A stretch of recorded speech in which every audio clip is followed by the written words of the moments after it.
How much time do you allot for that walk? Good. I did not allot. Good afternoon. Yes, and we're on. So I'll call the meeting to order, the Housing Committee at 1:58 PM on June the 8th. Welcome to everyone. First order would be recommendation that the Housing Committee meeting agenda for June the 8th be approved as circulated. Do I have a mover? Seconder? All in favor? Pass. Adoption of the minutes, a recommendation that the minutes of the Housing Committee meeting held on April the 13th, 2023 be adopted. Do I have a mover? Thank you, Malcolm. Seconder? Vaughn, all in favor? Passed. So now on our new business, I can report that we did go out on a site tour of 3 local streets here in the community. And just to get a visual and be able to see how well accessory buildings and carriage suites can be used. So thank you for taking us on that. Did you have any comments on that? I don't, but if you're good, wants to just anybody else, do you want anybody have a comment on that? You're good? No, I. Oh, Wait. yes. Oh, through, yes. You're supposed to stay through the chair. I'm supposed to say, go ahead, Malcolm. Yeah, thanks. Yeah, I just wanted to say that we're lucky in our community. They have the tree streets that used to have septic fields in them. And on the average, they're 0.23 lots. And so we have a huge opportunity there for some infill of different variations. And we're lucky that we have that opportunity. I would agree, Siobhan. Anything? No? Okay, moving on, implementation update. Sarah, would you like to take that away, please? Thank you very much. This is our slide from last meeting. These were some of our strategies and actions from our housing strategy. And we're currently working on 4 of these items.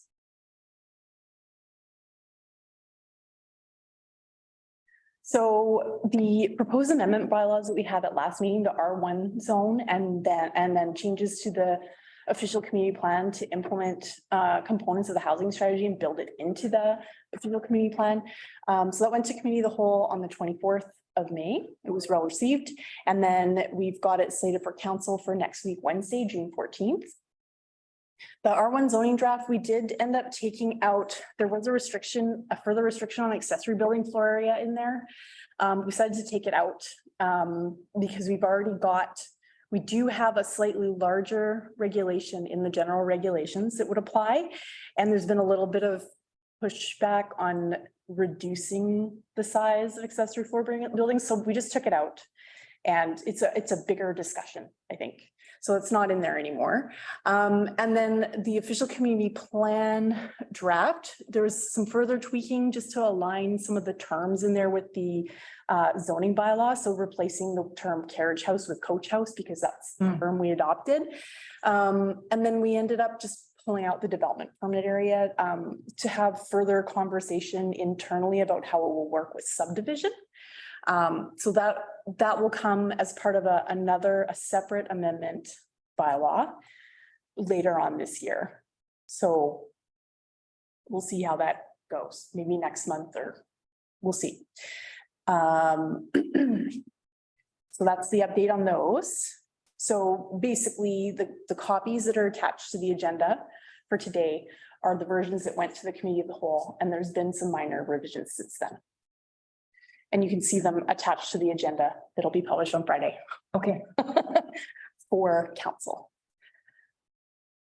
So we did issue an expression of interest and posted it on BC Bid and Civic Info. That happened at the end of April. That'll close July 31st. I did attach copies of this to the agenda so you can review it.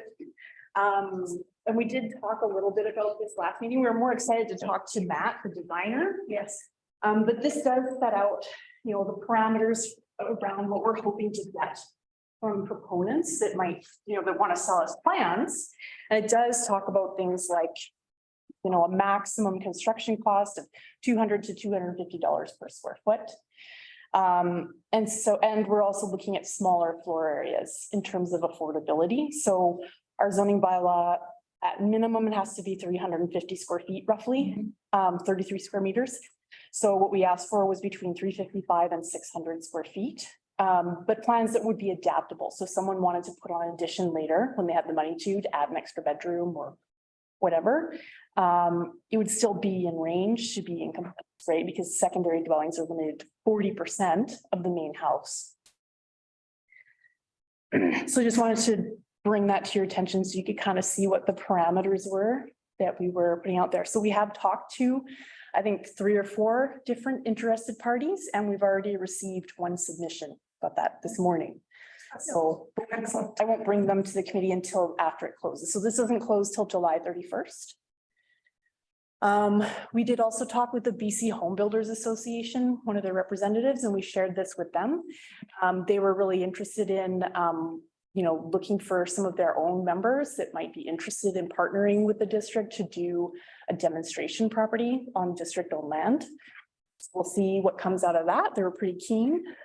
And then we've also got it advertised on the website, Facebook and Instagram. So anybody who is keen on this, share it, like it, heart it, let's get it out there and share it with your own network. So we did actually share it with a few builders in the area as well, just to make sure that they know.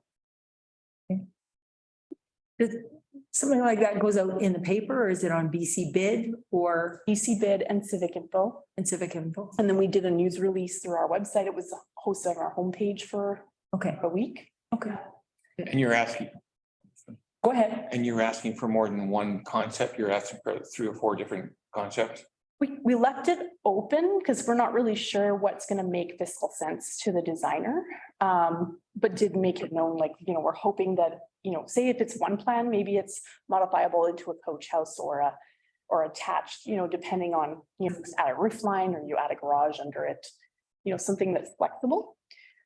And we'll just see what we get, right? Yeah, because I would think that most of the roof pitches in that neighborhood are like 4.8 or 3.8 or 3.12, I mean. So would having designs that already incorporate that might make it. Well, the one we received, they understood what I was Yeah. asking for, and it gave us a few different elevations of different finishing and different roof lines. So Yeah. it's one plan. Nice, okay. Are you done? Okay, then moving on, the Housing Accelerator Fund. So we have a motion it's motion, isn't it, or a resolution? All this, that the Housing Committee recommends. Is that a motion?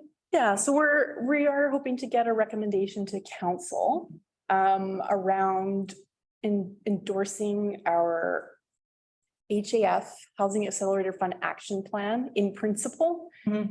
So that once it's ready and the portal opens for us to submit, we can submit it and we know we have council support.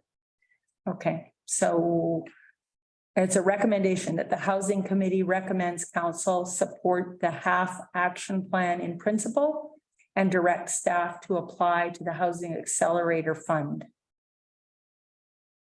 Do I have a mover? Siobhan, seconder? Yeah.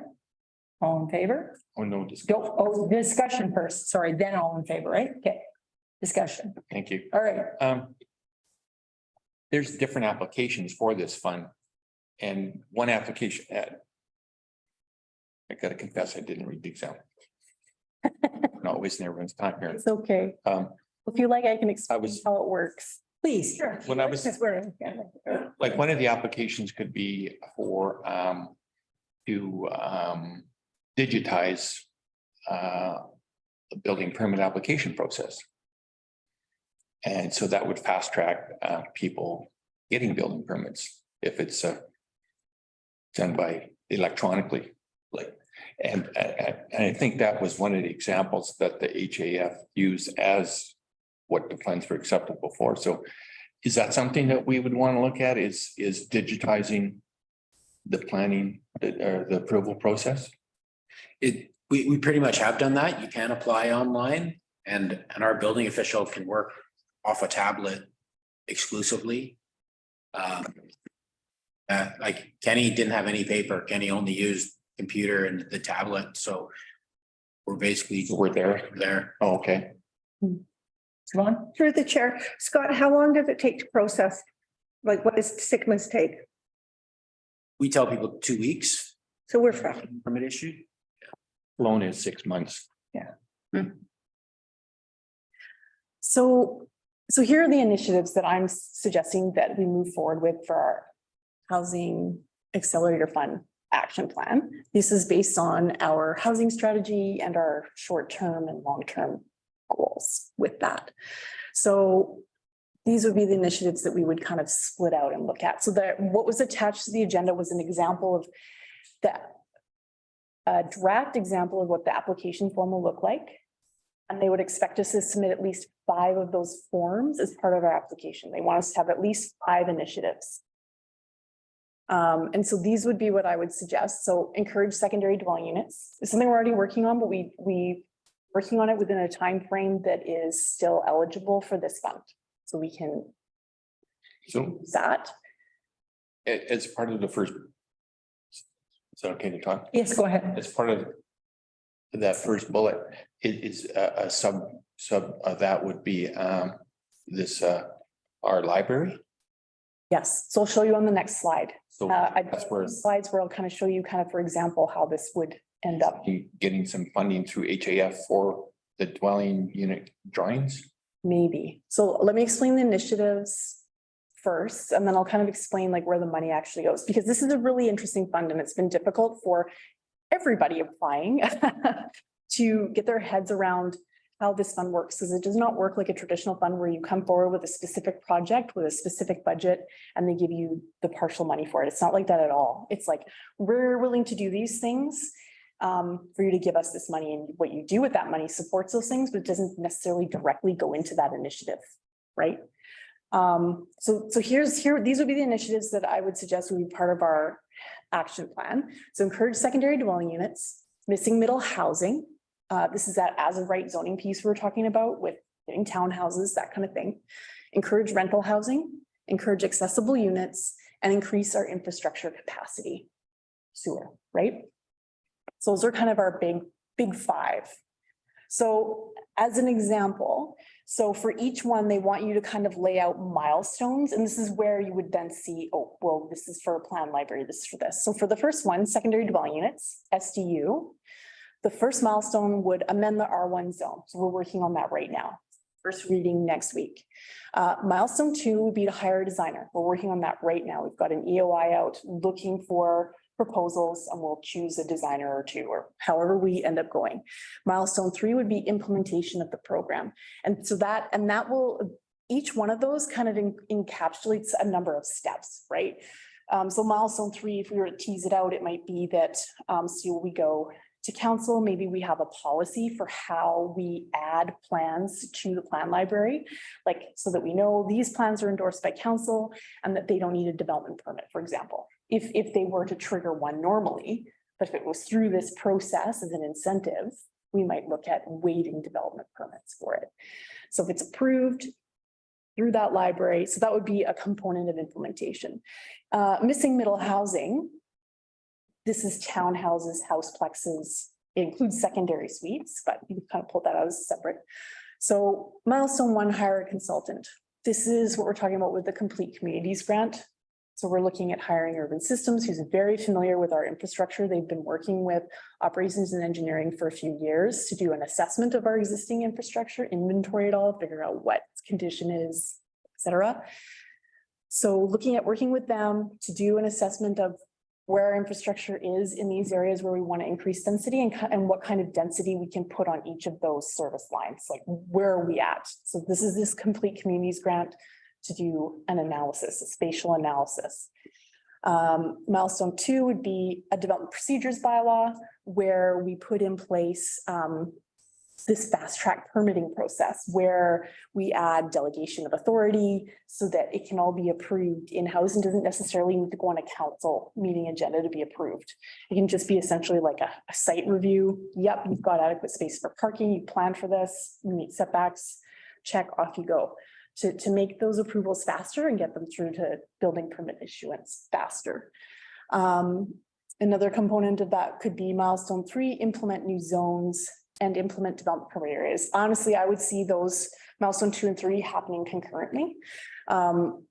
So this is where we're talking about bringing in a zone that allows for townhouses, one that allows for triplexes, that kind of thing.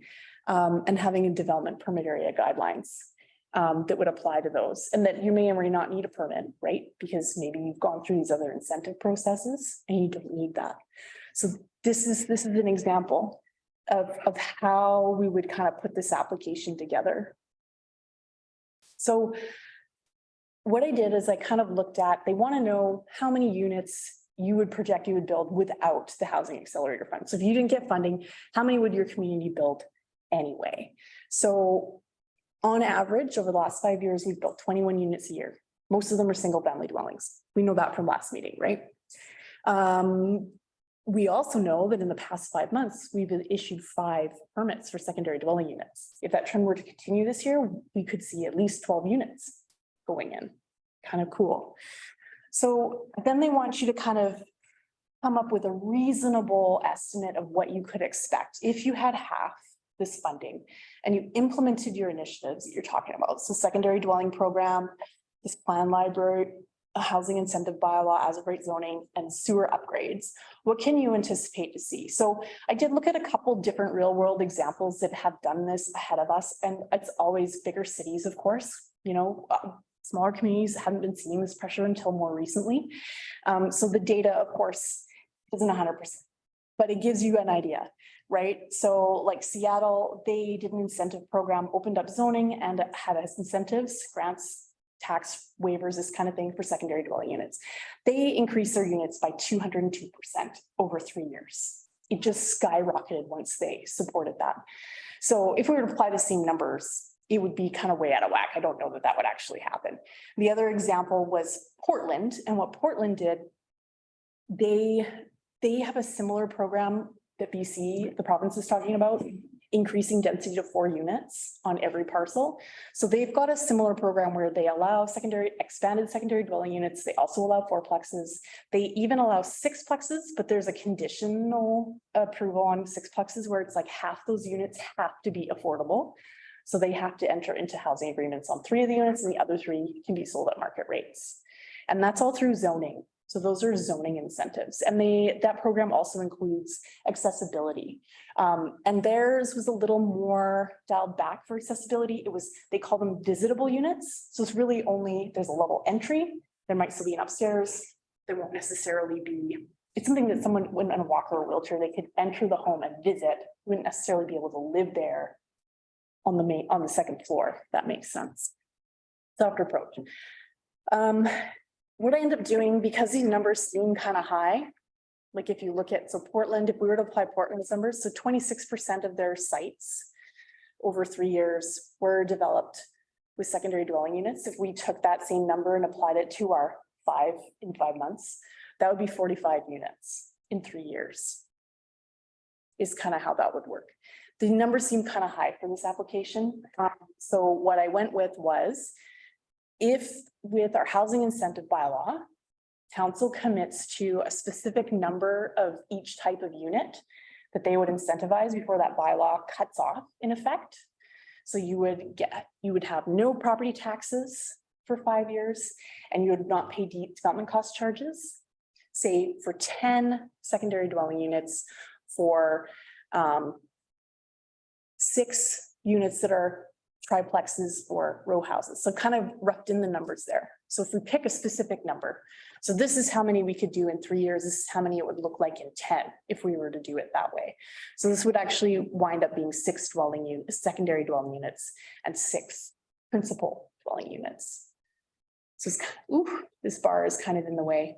So this is a total of 165 units compared to a total of, without funding, 154. So it seems a little more like conservative. And we, if we do more than this, because of the way this program doles out money, we could potentially get more money because they do an initial, so based on your initial assessment, they'll give you your first amount of funds. And then in whatever span of time, they then want to look at your actual building permit issuances. So if we issue more permits than we thought we were going to, we will get more money because it's based on how many permits you actually issue. And then at the end of the 3 years, because this program's over 3 years, they look at it and they want to see how many of those units were secured as affordable housing units. So how many housing agreements did we enter? And then we get bonus money for each of those units, which is pretty cool. It's still a very conservative amount though. Like you're not going to use this money to build houses. Maybe But yeah, I'll show you, I've got another slide to show you too. okay, all right, go ahead, Scott. how many units are you saying? What is the initial number? So you have to work with this calculator to see if you're actually meeting the minimum requirements to apply for this grant. So you have to increase your annual growth rate by at least 1.1%. And you have to have a percent change in that growth rate of at least 10%. So based on those more conservative numbers that I came up with, so total projected units without half would be 300. That's the second line. Housing supply growth target, so with half, we'd have an extra 32 units. So that doesn't seem like a huge increase with the funding, without the funding. And it's not. You should see the examples they provided us with. I know it's disappointing. This is why I'm saying it's very conservative, right? Like we're not going to get tons of money. We'll get money out of it, but. We have to be that conservative. Can we still forecast a little higher and still substantiate our numbers? They told us to be cautious about that because they just won't. If they think we can't do it, they won't give us the funding. Okay, Scott. There's no point in increasing that. You're saying 32 units. So how much money would we be able to get per unit?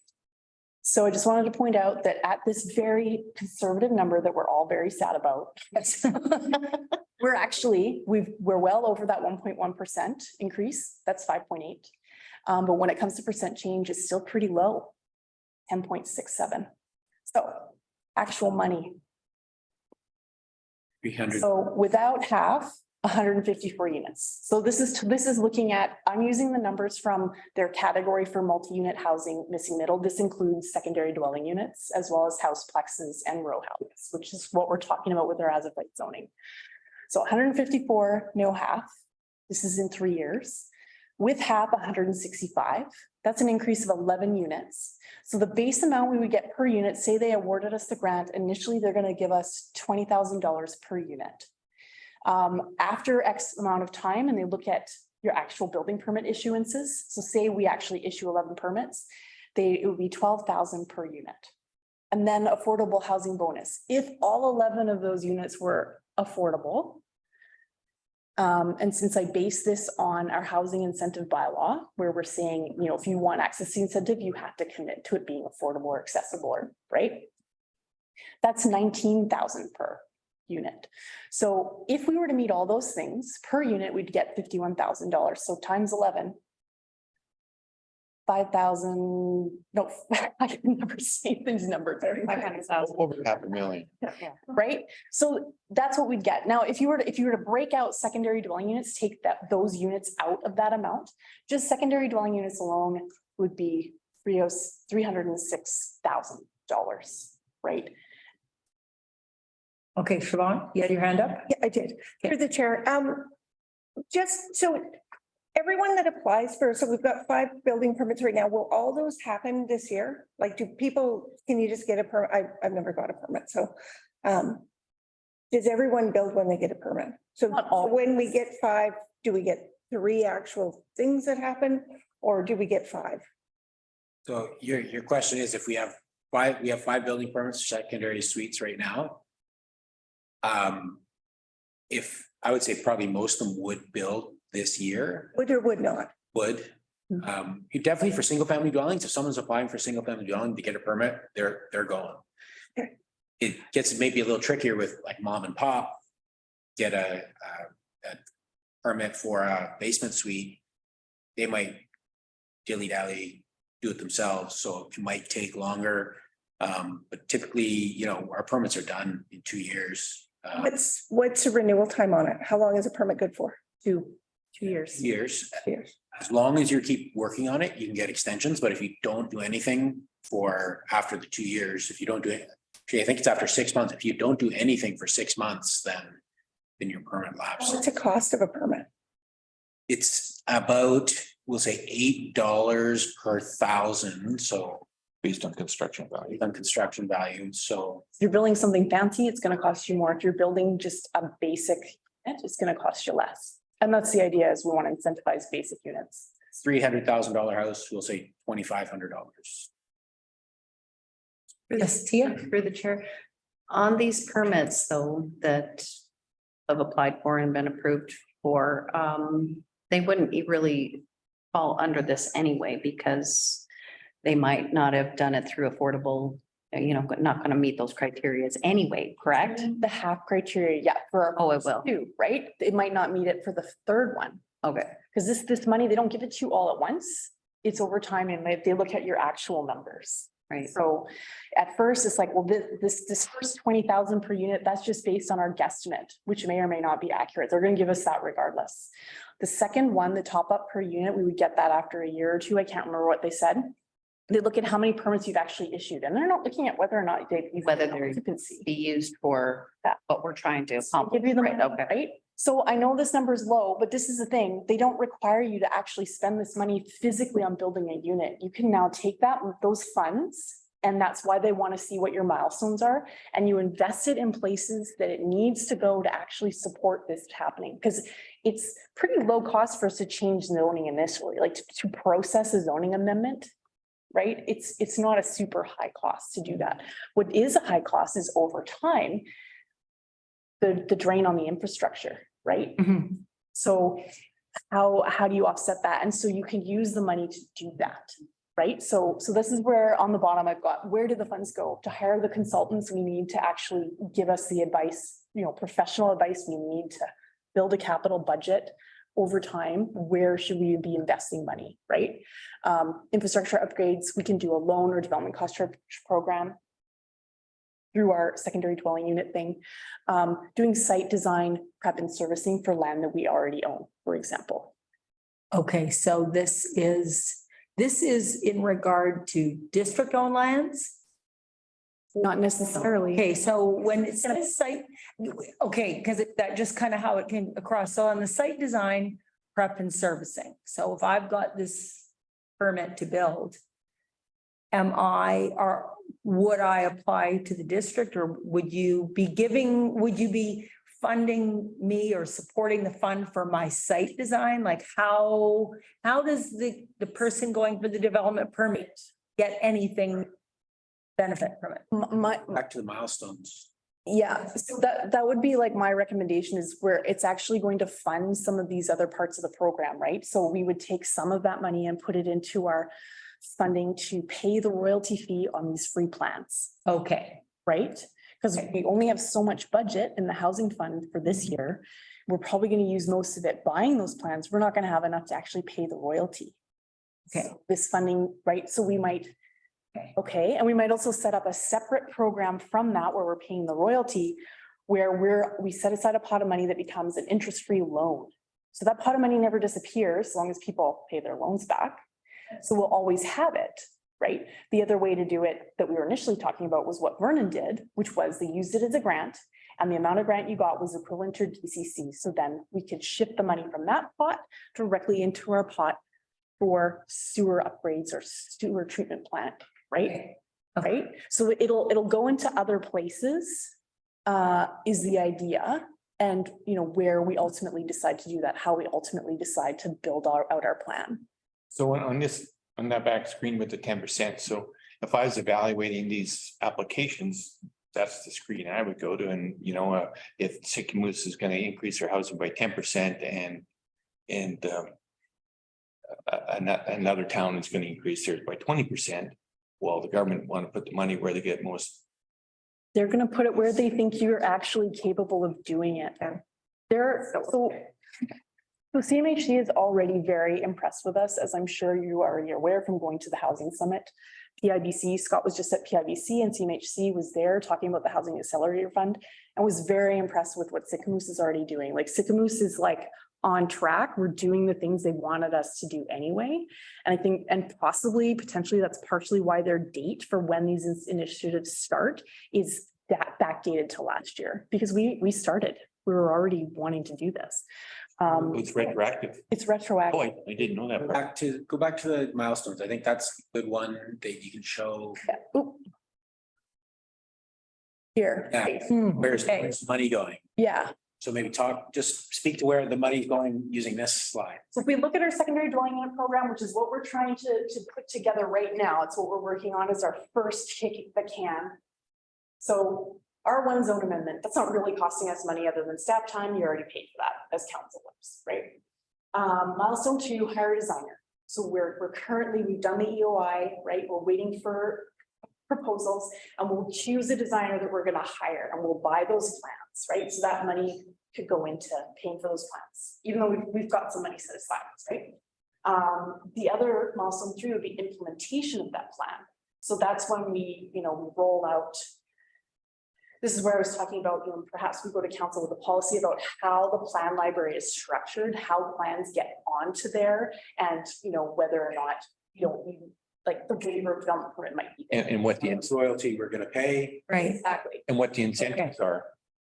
And what the incentives are. Right. And I mean, I think I ended up putting housing incentive bylaw on these other initiatives. Just because of the way they structure the application, they don't want you to use the same milestone in too many places. They want you to attribute specific number of units to a specific action, if that makes sense. Yep. Okay. And maybe talk about like missing middle, hire consultant. Who's the consultant? How much are you gonna pay them? Like, I think that's important. I can reiterate. So Yeah. fast forward, this Yeah. consultant, let's just move forward in the presentation, guys. Okay. So it's another item on our agenda for funding. Shall we roll forward? Okay, do we need to vote on this? Is that recommendation? There's a So, any further comment then? Or concern? I do. Yes, yeah. Just one through the chair. Has there been anything presented to the public to say, hey, who is interested in this? Okay, and It was a survey that we held in 2021 or 2022. I get confused. I've been here long. and has I'm just thinking of the designer, coming in to make these plans and these people that are potentially interested in what their homes look at this point in time, because you can have a bunch of plans being made and it might not fit anybody, that might be interested. I'm just wondering if those were correlated in any way, shape or form. So when we did the survey, people were very interested in being able to have more than one suite. Very interested. And that's why we pursued this avenue as a strategy in our housing strategy. It's why it was put in there. Okay. People are very interested in terms of having people vote on what it looks like.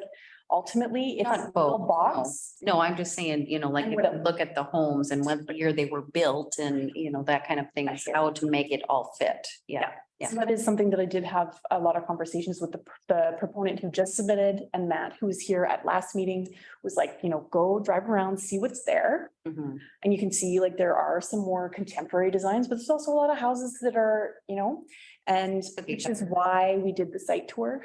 Okay. Right. Because like this is what people have put in and this is what works. And we see similar built form typologies throughout the neighborhood where there's an easy conversion, right?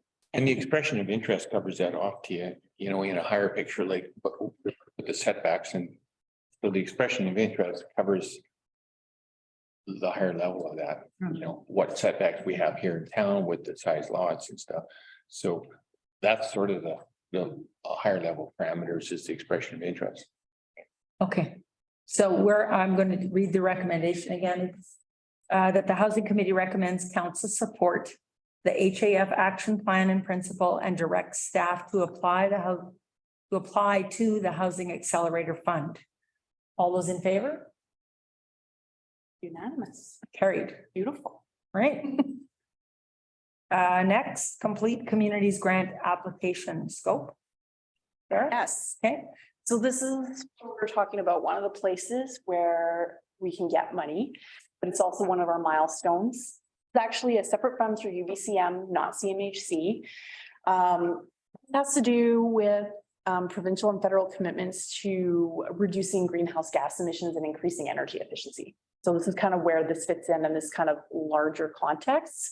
What they're doing is providing money so that communities can do spatial assessments, kind of look at what their zoning is and where their parks are, where their active transportation networks are in relation to housing, in relation to destinations like schools, work, grocery store, essential services, kind of figure out where your gaps are to help, create communities where there's more options for transportation and more options for energy efficiency. And partially that's, using up as much of your land as possible. So you're more compact and you don't need to necessarily drive. You have the option to ride a bike if you wanted to, during good weather, of course. So this is where I was talking about, I can't remember if this was on the site visit that I've mentioned this, but Urban Systems have been working with our operations and engineering team for the last few years to inventory our existing infrastructure. Most importantly, sewer and water, but they've been looking at other things as well. So they're an expert in this particular subject matter, and we would like to work with them on this analysis. So they've prepared a draft scope, and this will get built out more. This is attached to the agenda, so you can have a look at it. There'll be more added to this in terms of before it's actually submitted to UBCM for this grant, in terms of what public consultation will look like, some dates, this kind of thing. There'll be more info. But what we've asked for is for them to look at, what our existing infrastructure is size, what's its life expectancy. And, if we were to add density, so say, for example, along Eagle Pass Way, if we were to zone that for row houses, because those are all corner lots, we can get some lane access going on there for parking, et cetera. Is the infrastructure there capable of doing that? Or are there a couple blocks where maybe the main isn't sized appropriately, or do you know what I mean? So this is what this grant is about, is helping guide us. This would be our first milestone for putting in as of right zoning for this missing middle housing. Where do we want to put it? So what we're doing right now with the OCP is laying the groundwork with the land use designation, expanding it from low density to medium ahead of this analysis that would then support us doing a larger zoning blocks. So initially it'll allow individual proponents to make applications for zoning amendments. So then that'll slow it down a little bit so we can get up to speed. But in terms of just opening it right up, which will make it more attainable for a developer, like we get rid of that step for them, it'll make it more affordable. Plus there'll be more land that's zoned that way. It'll make it more affordable. It'll help to bring cost of acquiring land down to make it more feasible, even for the district, right? Some of you know from experience trying to buy as a district land that's pre-zoned, it's pretty expensive right now because there's only 3 lots. So that's the idea there. So we do have on there a recommendation for council where we would be asking permission to work with this specific consultant as a subject matter expert on this application. Malcolm? This would be a good tool to have. The output of this would be a good tool to have for Riverside, for the land we just rezoned for land use decisions around increasing density. As an aside, so last meeting I did report on going to like a local government staff education session on this grant ahead of the grant opening. And I sat next to one of the planners from the city of Kelowna who works in their GIS division. And that's all he does, is he takes proposed developments and looks at the existing infrastructure and looks to see if that builds out, is it actually going to break even from a municipal perspective in terms of cost? Because the cost of servicing, you have to have enough density for tax to actually pay to cover that infrastructure over time. Otherwise, it's just going to cost your community money. Yeah. So you do need a high enough density to pay for that infrastructure in future. Good point. Through the chair, do we ever look at other than just being on council? We go to urban systems? Yes, a lot. do we ever ask for other information from other, like get bids or whatever, however you call it? Or do we just go to them all the time? Because it'd be interesting to see what other people have to say too, not just one company. Best practices. Yes, Yes, that's, oh, sure. That works. Best practices. Thank you, Bill. yeah. For 9 years, I've only been here 3 months. Next case, because they have all our data and it's a massive amount of data, I would just suggest we keep working with them, but we haven't always worked with them. So Jeremy has worked with KWL and McElhaney. There's a few other firms. But in this case, I think it would be a good idea. Okay. Yeah, because they already know. And to be honest, doing a complete analysis using GIS is a little bit like we can kind of see just by looking, our community is not huge. We don't necessarily need to apply a powerful computing tool to kind of to understand that. So I think that it'll save us some money rather than paying someone to get up to speed on all our data. Do you know what I mean? Yeah, oh, yeah. Okay, so I read the recommendation. That the Housing Committee recommends council supports the use of an expert consultant and directs staff to apply for the Complete Communities Grant for the completion of an analysis to guide implementation of as of right zoning for middle housing. Do I have a mover? Siobhan, seconder? Pia? Any discussion, any further discussion? Yes, Malcolm? Yeah, I didn't get a chance earlier. Sorry, didn't want to slow down the process, but what's the intake time and what's the closing date time? And then what's the timeline for to have this in front of council as a tool? Probably like next council meeting, not next week's, but the one after. Potentially, but not necessarily. Let me walk this back. To get the grant, to hire a consultant, to get the consultant to finish this study and have that in front of council as a tool. Let me walk this What's the timeline? back. So next year we could have it in front of council as a tool. So right now, what consultants will often do is they will do the work up front for free. They'll apply for the grant for us. And they know, so Urban knows that we still would need council's approval for them to actually do the work. So they know that they might not get paid to do this work, right? So they're going to do the work, make the application. But in terms of this resolution, technically, we wouldn't necessarily need it until after we found out that we actually got the grant. If that makes sense. Okay. So the window to apply is now, it's this month. And so that's why we have this draft scope and they're still working on it. We'll have like an actual final thing for next year. That's gone. Maybe a similar thing is on the bridge feasibility study where Urban Systems actually put in a grant application for the bridge feasibility study with the understanding that, you know, if we're successful with the grant, they're going to be the ones we choose to Manage risk management and airport using their resources, hoping to get the award. Yeah, thanks. Okay, any further comments? Call the question. All those in favor? Unanimous. That'd be a great tool for council. Yeah. Okay, housing incentive bylaw for discussion.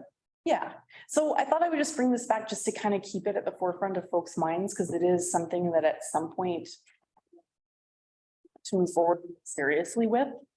But also have an opportunity so that you will understand all the different parts. Because it's kind of complex, right? We have all these different pieces we need to put together to actually create a program for housing, right? So I did attach the actual draft bylaw this time. Last time we just gave you the tables that kind of shows you this is kind of the numbers we're thinking about. So I'm here for questions today. We can go through it. Like whatever you think. If you think maybe the way we've structured that, maybe we need something simpler in terms of the incentives, because at the moment, I sort of broke them out for specific purposes and to stack them. Is that do you think that's what we actually need to do or not? So this is with finance for review at the moment, but there's going to be some time before we get some comments back from them. And there's some other moving parts around, you know, I guess we're looking at updating our development cost charge bylaw. But this is a standalone bylaw that would act on that bylaw, so it doesn't really 100% necessarily matter what happens with that bylaw. We're just wanting to waive specific types. Can you pull this up on the screen? I think I will need to. Did I actually? Oh, yes, I did put it in here.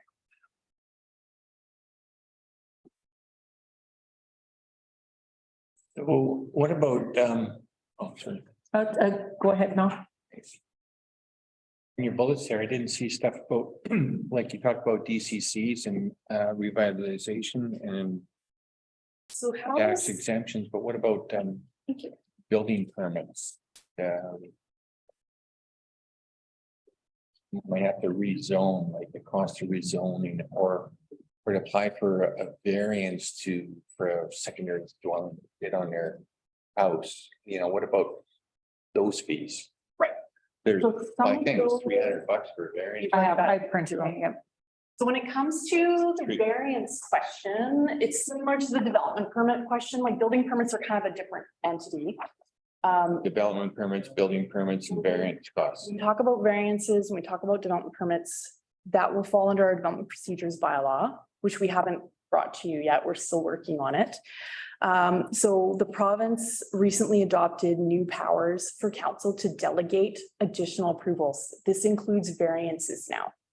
So one of the things that we're talking about with Scott, including in this development procedures bylaw, is for council to delegate authority for variances for housing incentivized projects. Projects are specifically for housing, and we're talking about maybe specifically about parking or setbacks. And there might be a limit, right? So it's like, well, you can't vary to 0. Do you know what I mean? There might be a Would max. have to come to council. They don't have to wait 2 weeks or 6 weeks or whatever. Exactly, Staff can make that limited decision. exactly. Yeah, Yeah. I think that makes sense. Yeah. But that So It wasn't my question. It was you're asking about fees. incentive. Yeah. So this particular bylaw is only looking at a local government's ability to waive portions of property taxes specifically for revitalization areas and to waive or reduce development cost charge. So why, my question still stands. Why not the building permit costs, variance application costs, development permit costs, Haven't seen it that way. or affordable housing? Right. So, and I think that's a fees bylaw thing. I think we can build that into our fees bylaw. So as part of the development procedures bylaw, there would be a companion amendment to our fees. And where we could consider that. But Scott, have you seen it done? No, I think that's a really good idea. Like, yeah, why, like. Waiving development permits, I think is risky because we lose all control of what they're gonna look like, but waiving the fees, that is actually Not the permit, just the fees. just the fees. If it's for affordable housing. Yeah, that's, Cool. Yeah, so there's no reason why we can't build those powers into this. And I see what you're saying. I think that makes sense where it's a housing incentive bylaw. Why shouldn't all the incentives be in one place? In bylaw, you give the developer and it's like, here it is. Okay. I have a question. So on the purpose-built rentals, is that 300,000, say somebody came in and built, I don't know, 20 units or a small apartment? Is it $300,000 per unit in a multi-unit building? And or if it's purpose-built rental for seniors housing, the DCC is a 50% reduction. And yet for purpose-built rentals under the same, you know, if somebody was to build, there is not 50%, there is 100% for nonprofit again, but only 30% for an adaptable dwelling unit. And I feel like it's missing that 50% for a purpose-built rental units. We can absolutely change that for sure. I think like, my only thought process here was just looking at, well, what's most important to the community? Most important is actual seniors housing that's actually 55 plus, like nobody else has access to it. We can totally change these numbers, of course. Okay, well, because I mean, seniors housing, yes, 100% it's needed. So is family rental or units. So an apartment building, I feel like let's incentivize the same person coming in to build senior units or whatever is regardless of what he builds, if it's purpose-built rental, it's just a development company, then why not do the 50% for Okay, built? yeah. Siobhan? This is kind of the question I was asking, like, Yeah. does it need to be this complicated? Like, it could just be across the board, this is what. it Yes, is. maybe, and maybe, yeah, okay. Through Siobhan? the chair, one thing that Mel and I got out of the housing thing, Fort St. John did massive incentives and got a huge amount of people in building, like their housing exploded. But when they waived everything, now they can't afford, like they're just, and the mayor got up there and went, it was a great idea, it completely worked how they wanted to. But now they've got 10 years where they're not collecting Mhm. money and it's straining, they're dealing with broken down infrastructure and stuff, and they're not getting taxes in. So do we have a value on when we give these, is it, we're giving away $10,000 a year, we're giving $2 away a year, how much are we giving away with our incentives?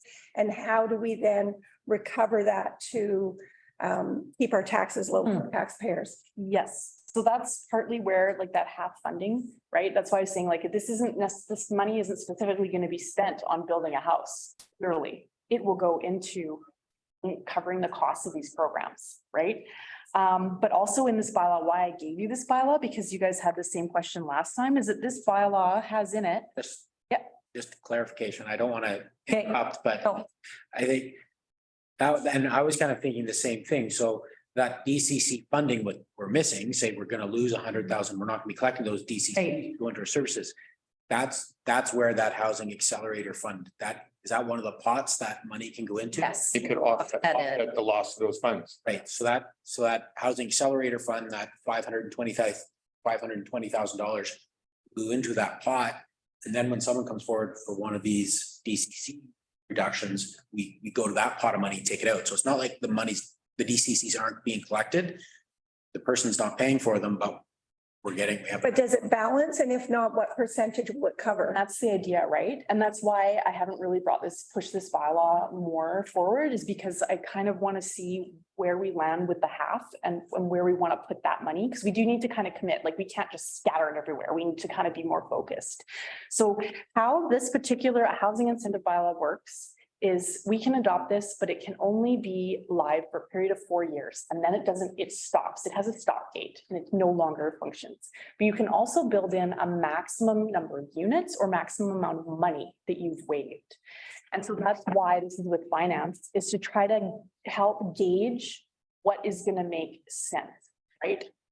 Plus, if we can get $300,000 out of this fund, how much of that do we want to earmark support this? And then how would we build this bylaw then to take advantage of those funds? Yeah, and is the scale right? I'm getting 100% for nonprofit, same with the tax exemption. But a for-profit developer comes in and does, builds 30 units. Do we want to extend that same principle? Well, that's Them, is it a 70% and is it for 7 years and it's 70% taxes? So it's not as much of a strain, but I mean, you're right. If staff is looking into that, then that's not. Well, and I think, no matter what those Yeah. percentages are. Yeah. Once you hit your total sum money you have. Yeah. It just stops. There isn't any more incentives. It's done and we've met our goal. And the beautiful thing about this 4-year span is that it will align really well with our housing need assessment cycle. Okay. So we'll be able to look and see how did we do? Right. Is this effective? And then that'll inform reinitiating the bylaw, right? We might make some changes to how it worked. Yeah, how to adjust it to fit. Yeah. Now that you've got some history. Exactly. Any more questions or? This is just a discussion, is it not? Yeah, we're just talking about this. I'm not asking for Yeah. recommendations. I'm just gonna keep this in front of you guys so that to get a better understanding of how it fits with all our other moving Mhm. parts. Because it will come back again at some point, right? So when do we anticipate this housing incentive bylaw to become live or adopted? Is there a, In a perfect world, I'd love to see it happen this year, but and I think it depends on how we write it. Could adopt it earlier without knowing some things, right? and write into it. When we put those limits on there, we can write into it so that we don't get into trouble. Am I making sense? Yeah, I like that approach. Roll it out now. It might not be perfect, or roll it out as soon as possible. It might not be perfect, present it to council. And then through implementation, you might find a few cracks and then just make some amendments to fix that up. Okay. It's better than waiting and not having it. I'd rather have an imperfect document in place with some potential for improvement, and it's a working document. As we find those, we make amendments to fix it. Instead of waiting until we've exhausted every possible avenue for Which is fair, yeah, because we're never gonna get it exactly perfect because we adopt it. working. Just think of it as a working document. Okay, I like that approach. My opinion anyhow. Just going back to the question on the timing of it, like. Yeah. You know, I think finance is probably gonna be doing the heavy lifting on this Mhm. stuff. Yeah. And Kelly is working on our DCC bylaw and our tax exemption bylaw, so she's already working on that, so. These numbers, like, you know, they're gonna have to crunch these numbers and Yeah. make sure they fit with, you know, the district's overall financial plan, right? So Good, still a work in progress. good. Yeah, that's, and like I said, it'll be some time before we get comments back from finance. This is what they told me yesterday. They're like, I have it there. It's gonna be a little while before I can get you comments. Is that okay? Yes, that's okay. anybody else?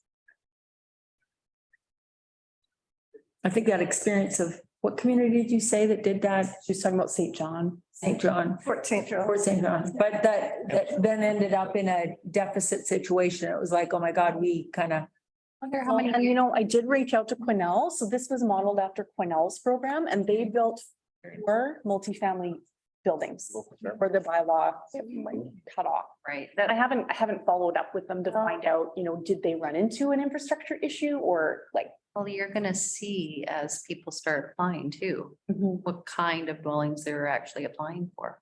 You know, or what's being built. Once that starts happening, so you can kind of see where those. You know, is it? watch it move. Is it Yeah. more this? Who are we you know, filling in? Who are we? Mhm. Really don't know. That's really an unknown. Well, the housing gaps are across the board in our They community. are, yeah. And actually, once we start sharing with people our housing strategy and our housing needs assessment, they drastically change their development proposals to align with what we actually need. We've seen that happen with a few different proponents, whether or not they've been successful in actually moving something forward. They've been really responsive to looking at what our community actually needs, which has been really fantastic. Okay, any more comments on that? Okay, then seminars and conferences, so an opportunity to bring back information from any seminars or conferences since the last meeting. Has anybody attended anything that you want to share?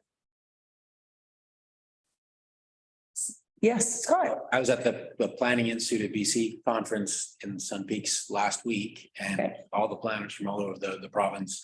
One of the keynote speakers was the Minister of Housing and presented some information. They mentioned Kimberly and I was like, what's Kimberly done?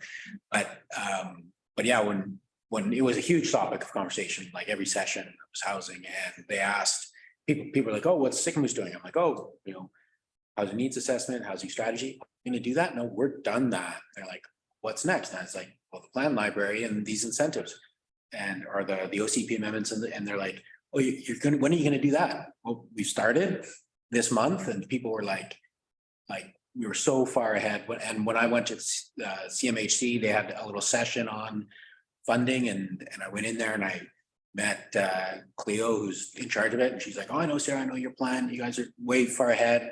And like, so I think, you know, Sycamoose is 3 steps ahead of every other community as far as getting this stuff done. So I think it was really positive and Stephanie's actually kind of convinced Sarah to present our housing strategy at the conference and Sarah was too shy to do so. But if she would have done that, like it would have been a really good thing for all the other communities. So. Yeah, but that's good. That's good news. Thanks for, yeah, it's nice to be highlighted, like, We like to be leaders. Well, hey, yeah, no, that's good. they'll give us a little extra money, you know. And for myself, the only other seminar I attended was this updated seminar on the half and completing an application, and I kind of sent it to you kind of what they're expecting, so we don't need to rehash that. Okay. All right, so next steps and future meetings, Sarah. So next steps, so council, June 14th, next week, Wednesday, we're taking the amendments to the R1 zone and the amendments to the housing components of the community plan to council. Minus the development permit area, like I said, we're still kind of talking about how we think that should work with subdivision. So we'll bring that at a later date, and I don't anticipate it's going to be a huge amount of time. It'll probably be this summer at some point. So funding applications, we just need to finalize our applications, and then we'll be submitting those this summer, like in the next month or two. We're still waiting for a final date on when the half opens. We know Complete Communities is open, and so we'll be getting something in for that. So future meetings, we do have another one next month, July 6th, and a couple of you already reached out to me with different topics that you'd like to see there. And it sounds like it'll be a meeting where we're going to have more conversations about what's next, what we want to do in terms of incentivizing other components of our housing strategy. But aside from that, after July 6th, our next meeting is October 5th. All In right, terms of references, totally open, and we can always schedule another meeting. Send me an email if you think you need something, or if you want an update on our progress. anybody? I just think we're in great shape, and thanks for all your work and Scott. And yeah, we've plucked all the nuggets out of every other community that might be ahead of us, and looks like we're implementing all the best practices, and we're in great shape. Cool. I think. Yeah, no, I do too. Can I just ask, when would we anticipate being able to really kind of get everything out to the community? And do we want to do that when? With the secondary program? Yeah, with all of that, like, cause I was wondering when that timing could be, like, is it in the summer when some people that are actually around, like if we've got seasonal residents here, a lot of them will fly south or go south for 6 months. So, yeah, we were talking about putting together a secondary dwelling brochure, but once we get further ahead with the zoning amendment, All right, it was kind of silly to do it. Like, if we're changing the bylaw to increase the number of units, it was kind of silly to put out a brochure just on our most, like, the bylaw adoption. Right. So we're just gonna wait, and then we'll send something out so that everybody has it and they know, oh, hey, you can have more suites now, call us. Okay. Yeah. Because I'd like to see it, and I know we're gonna discuss it in July the 6th, but I'm thinking that it might be nice to see a Q&A with the community, like at the rec center, somewhere where we get in. You know, a lot of people may have a lot of questions about how it works, and instead of you getting inundated with phone calls, that there be several tables and there could just be a Q&A where people can get the information or speak to the planning department. And or maybe there's a financial guy from Saskia that says, hey, this is how you could do this. If you're wanting to finance, we could do this. We could take the money we could refinance, and you could build this and show them how it actually works. Because I think there's going to be a lot of people in the community that just don't understand finance, or just don't understand how that really can come together for them in their particular situation. I think it'd be a good engagement piece for the district to open their kimonos and talk.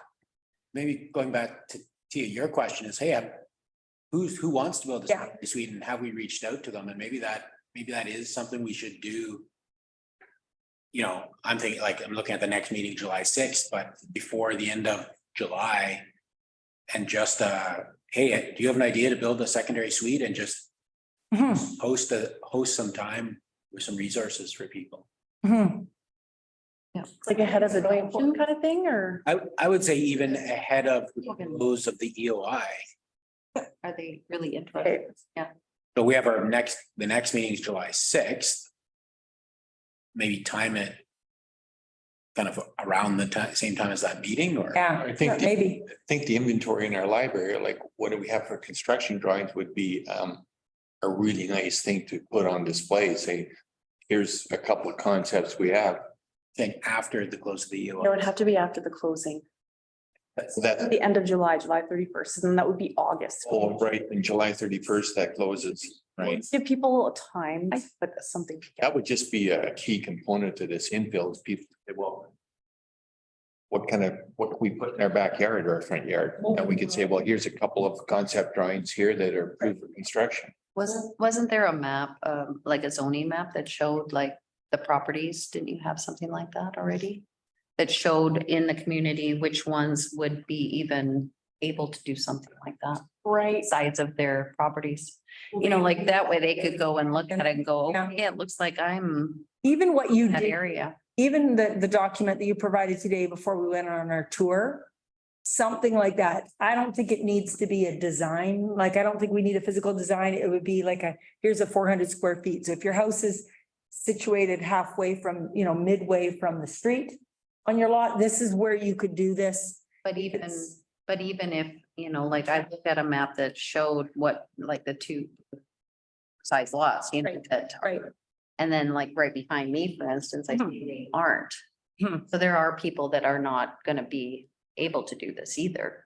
They might not, well, within their existing building footprint, perhaps. Right. They can convert space around. Right, true. Right. Yeah. Yeah, I mean, certainly anybody who calls who's interested in property or asking about it, we've certainly talked to more people who are like, oh, can I do a secondary dwelling? Of course. Oh, and by the way, we're actually working on amendments. So you can do more than one. You should be interested. Mhm. So like certainly as people reach out to us, but you're wanting to like engage the community, reach out to them. Siobhan? Oh, through the chair. Don't stop talking because I'm gonna let somebody else jump in. You want to do something like that in lieu of our July 6th meeting?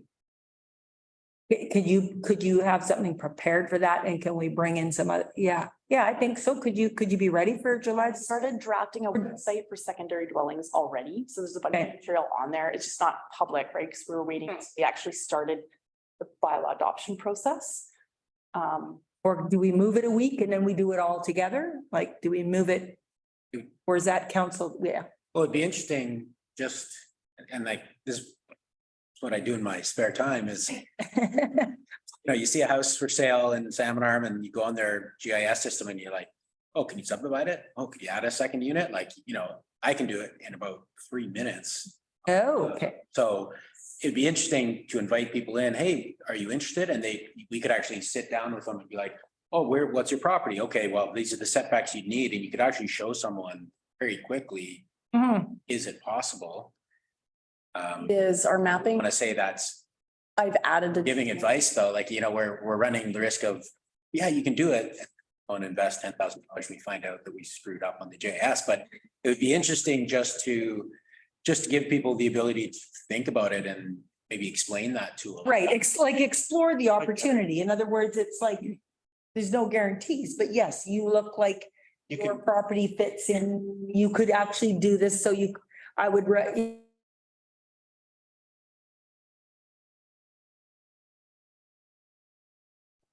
first pass, Right. it looks feasible. I would have to check on this and this. Yeah. But, or you could say, yeah, So we- small, okay, doesn't so we're- work, access is an issue, whatever. All right, Siobhan, you're up. Oh, just, I'd like to, if we're gonna do that, I'd like it to be somewhere friendly. So if it's Like senior center. senior center, Senior center. market, something like that. People have a hard time coming through these doors. Senior center might be good because it's ground level, so anybody's like, there's no stairs, no nothing to. We'll have to look, because I know they close in the summer sometimes, like there's just no programming and because we did try to book them for some other engagement last year on the housing strategy and they weren't available. Oh.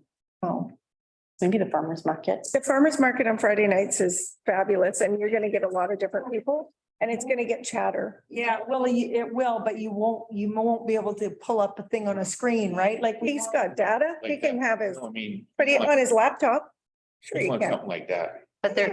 But it's going to be, it almost maybe should be like a couple steps because this will be, is there the interest and can I do it? And then there's going to be how much it's gonna cost, what the next step, there's quite a few steps here, so maybe how to to get it to where Yeah. people aren't gonna turn it into. topic of Yeah. whether or not your property is a candidate for something like that. right. And then it sends them down the path of looking at different things, right? So zoning actually allows you to do quite a few things, Mhm. right? You can build something stick built, you can bring in a manufactured home, an A277, right? That's Right. the only thing our zoning doesn't let you do is bring in a Z240, so mobile home on wheels, and you can get fairly small mobile homes. But I think 500 square feet is the smallest, but if you do an A277, you could do our smallest, like 350 odd square feet. You could do something little, right? So, I mean, here's a property. So this is an example of what we can do, just even when people come in to see us on their own. You know, I've measured that out. That looks about right for setbacks and such. That's 52 square meters. That's a 500 square foot roughly. And if that was up, down. So I mean, there's room on a lot of these properties, and this is enough to inspire someone. It's like, oh, I'm gonna go see how much is a 500 square foot unit. And sometimes their parents might be downsizing, selling their single detached home, and they go to the kids and say, hey, I've got 400,000, could I build a smaller home in your backyard? Yeah, it's like a Sometimes financing, inheritance when I die, now your property value is higher. Maybe Saskiyous has a table. Like, I think we should pursue the senior center first to see, because we could tag in on a Wednesday, like they're open anyways, they're doing lunches. There are things going on, and I would like to see them step up to the plate. I know them. We've hosted a lot of things with that before. They're good. It's a good space. That's all. It's a good space. Okay, so we will stick then with July the 6th. or if staff doesn't have enough time, it could move to, push it out a week or something. Yeah, maybe let us know what works with, because this council, are they going once in July, We took once in August? one off in July and one off in August, but what It's dates? the first ones we took. Yeah. Yeah, so the 12th, so we're meeting, I think, on the 20 something is what I can tell you. Okay, so we could in essence push it by a week if we had to. You let us know, Sarah, when you feel like you could be ready for that. Okay. I'll look at it. We are planning some engagement for something else, a totally unrelated project, Okay. around the same time. So I'll have a look at it and we'll see. Send you an email. Any further comments or questions? No? All right, well then recommendation that the housing committee meeting for June the 8th, 2023 be adjourned, the time being 3:10. Thank you. Oh, all in favor? Member second, all in favor? Good. Second. Unanimous. Okay.